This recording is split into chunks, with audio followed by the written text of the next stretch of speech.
Welcome back to Jeff's channel, and first I'd like to apologize for getting this video out later than expected. Things have been a little busy lately, but I'm finally back with another Kindaichi case.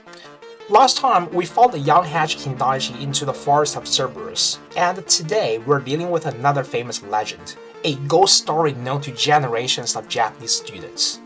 Let's spend the night in the haunted school.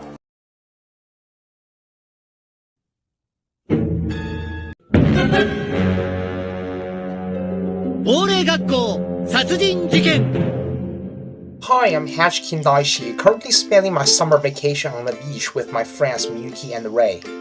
This beach is my favorite spot. Of course, it was because of the white sand, beautiful sea waves, and girls wearing bikinis. Ouch! And thanks to Ray, whose family was local, we booked a comfort B&B with a pretty affordable price. We received a warm welcome from the owner, Mr. Mason, and other guests living here. May Keenan, Robert Sherman, Eric Nash, and Cone Inwood. They were students majoring in the fine arts in the same college, and they were regulars at this B&B. Through a quick chat, we soon connected with our new acquaintances. May invited us to play table tennis before dinner. Table tennis? That's exactly what I want. My classmates in feudal high school don't call me ping pong kid for nothing. I went to my room, put on my battle suit, put my professional paddles and my custom ball. But when I came to the table tennis court,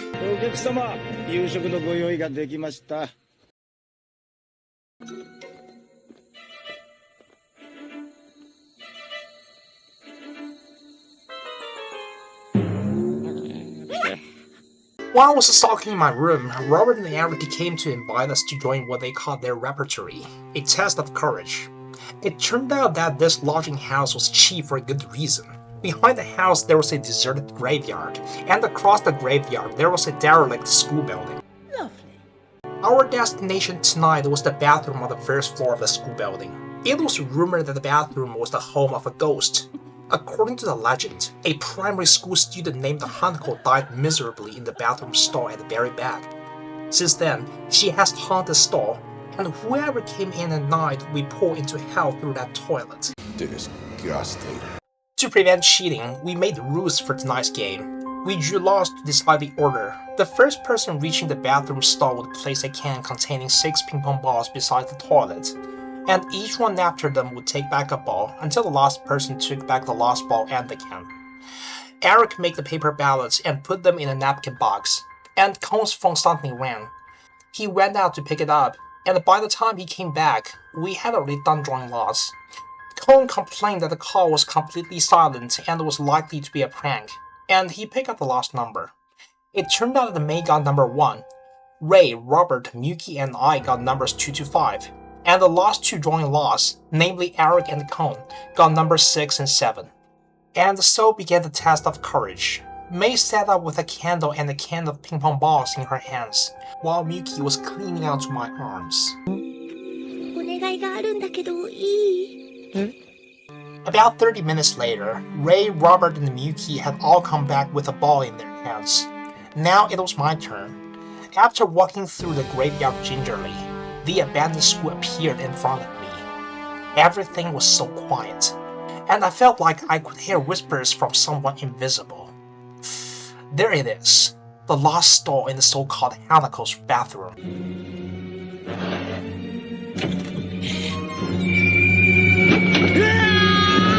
Darn it!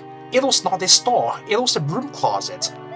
The stall we were looking for was actually the one next to it. I reached out to grab the ping pong ball, but...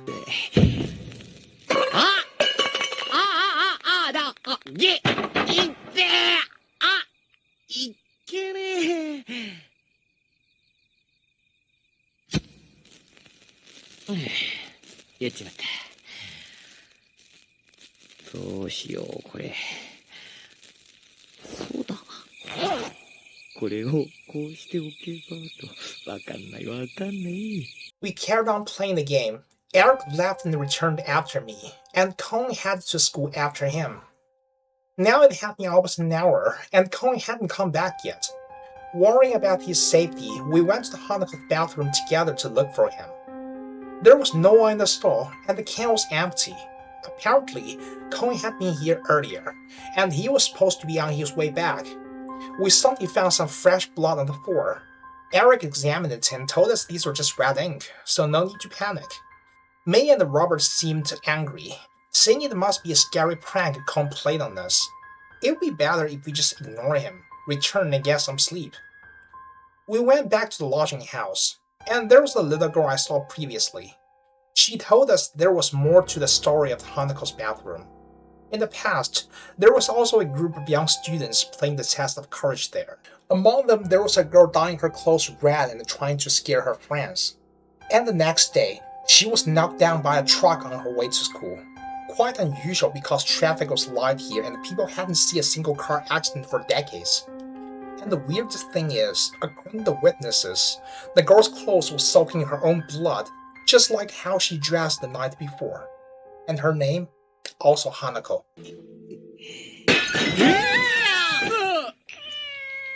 猫ですよ、先輩。植木鉢でもひっくり返したんだろう。なんだびっくりした。あれ、どこ行ったんだあの子。いない。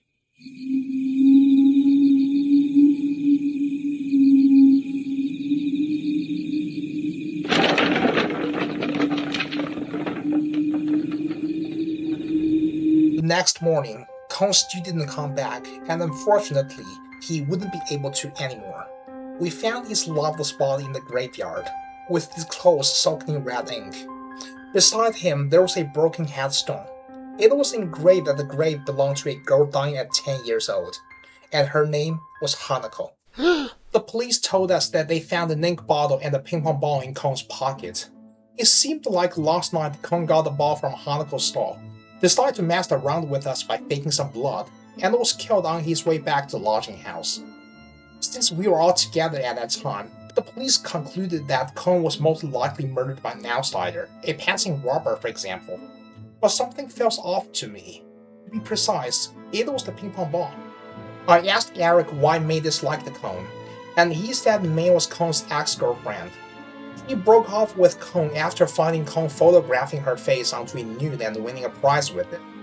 And Robert seemed to have a crush on May. Okay, I see. So we have two people here bearing a grudge against Cohen. Believing the culprit might have left traces, we came back to Hanako's bathroom.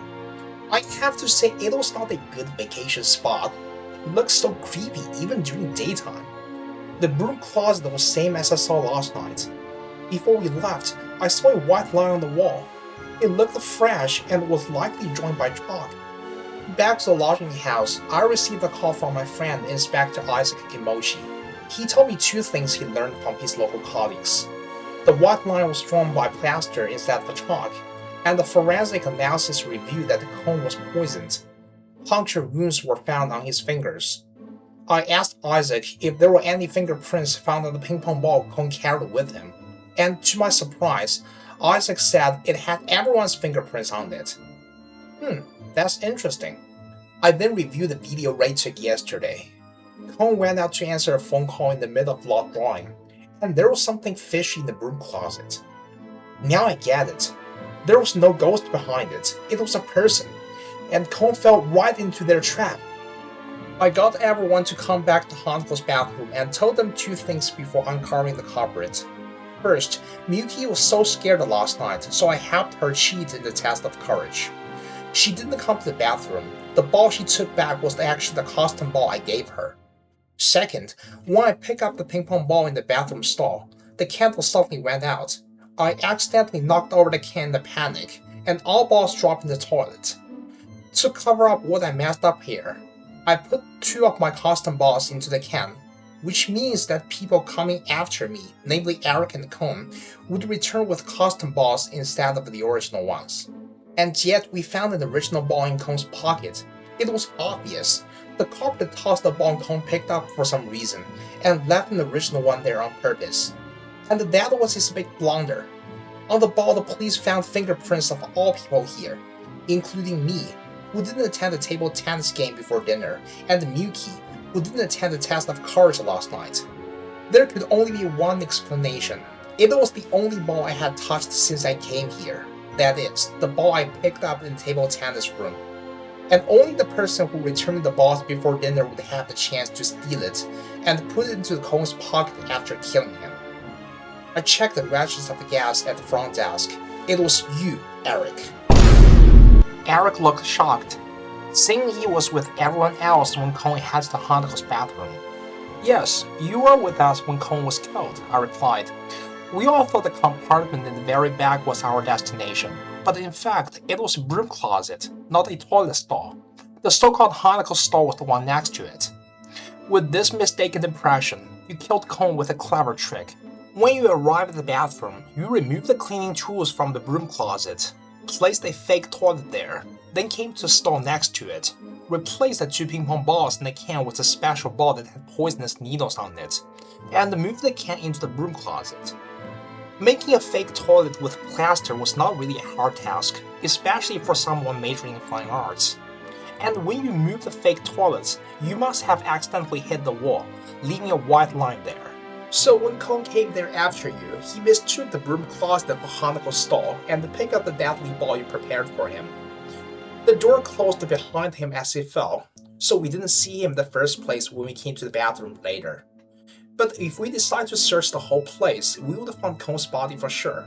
Therefore, you spilled some red ink on the floor, making us believe it was only a prank Cone played on us.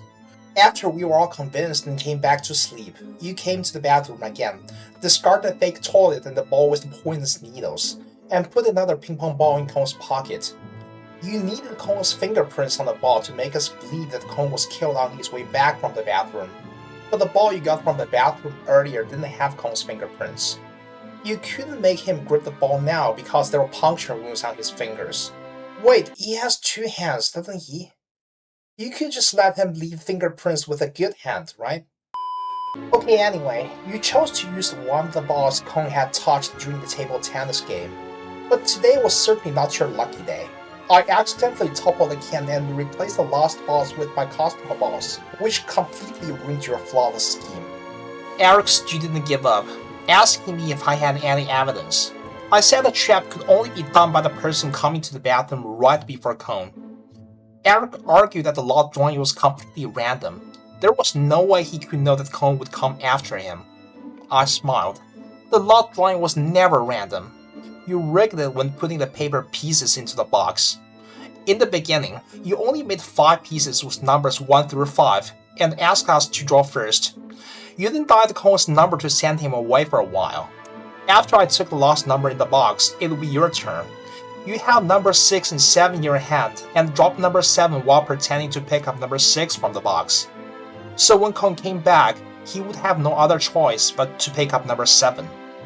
Using these little rules, you made sure that he would fall victim to the poisonous needles you put there just a few minutes ago. Eric lowered his head and confessed. He said he didn't regret killing Cone. His younger sister committed suicide several years ago. When reading the diary she left, Eric learned that she lost her will to live because of her cheating boyfriend, who was known only by the initial K. Eric felt guilty because he had never tried to understand his sister's feelings. But at least there was one thing he could do for her. Find K and make him apologize for what he did. Eric didn't wait too long. In an art exhibition, he noticed that in one of the photographs, there was a heart-shaped scar on the model's leg. It was his little sister, and the photographer, Cone Inwood, was the K who betrayed her. At that moment, Cone was still talking away, telling his friend that the model was only a woman he had met briefly. He said although she had a good figure, her face was not attractive at all. He said so without any shame or remorse, making Eric's fist tightened. He made a quiet promise that he would see Cone pay for it. Now his revenge was complete, and we watched the police take him away, marking a sad end to our vacation. Wait, it was not the end. There was still one thing haunting me. According to the police, Eric said he did kill Cone using the trap I described, but he didn't move Cone's body to the graveyard, nor did he pour red ink over Cone's shirt. And when Miyuki said goodbye to the lodging house owner, Mr. Mason, asking him to give his daughter her regards, Mr. Mason said, 私は一人暮らしですけど。でも、10歳ぐらいのおかっぱの子が。いいえ。そういえば、この民宿の昔の経営者にちょうどそれくらいの娘さんがいましてね、交通事故で亡くなったそうです。なんでも、この近くの通りでトラックにはねられたそうですよ。ひょっとしてその子の名前って。確か、花子とか。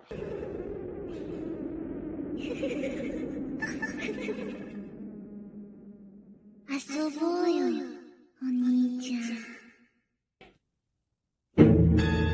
Tori no Hanako, or Hanako of the Toilet, is a widespread urban legend in Japan. It can't be sure when and where the story originated, but it went viral in the 1990s. There are several versions depending on the area, and what they have in common is that the ghost of a little girl haunts a school bathroom stall where she died. Some versions said she was murdered by her parents. Others said she was killed in one of the air raids during World War II. She is often depicted as having a bob haircut and wearing a rash skirt. Originally, she was considered a mischievous but overall benign ghost that protects the bathroom and the entire school from evil spirits, somehow like how she was depicted in this anime episode. But a later version, probably combined with another ghost story, Akamanto the Red Cloak, described Hanako as a far more sinister figure.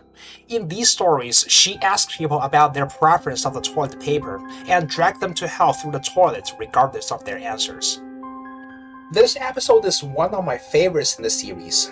The case itself doesn't really stand out. In fact, by the standards of Honkaku, or so-called orthodox mystery, this case is hardly a fair play because several crucial clues are deliberately withheld from the audience. But what I like most about this episode is the way it incorporates supernatural elements into a detective story. Most early critics, like Ronald Knox and S.S. Van Dyne, argue that the supernatural forces should never be responsible for solving or committing the crime in a detective novel. And honestly, they had a point. A locked-room mystery would be meaningless if the culprit could simply walk through the walls. But this episode offered a clever workaround. It kept the mystery grounded in logic, while making the supernatural elements as a bonus scene at the end. So the spooky atmosphere can be kept while maintaining the intellectual satisfaction of a detective puzzle. This strategy was used several times in the Young Kindaichi series, and it inspired many other writers alike, such as Mitsuda Shinzo and Paul Hodder. We will talk about those in the future as we go along. So once again, please stick to this channel for more mysteries, folklores, and detective fictions. Thanks for watching, and the next Kindaichi case is coming soon.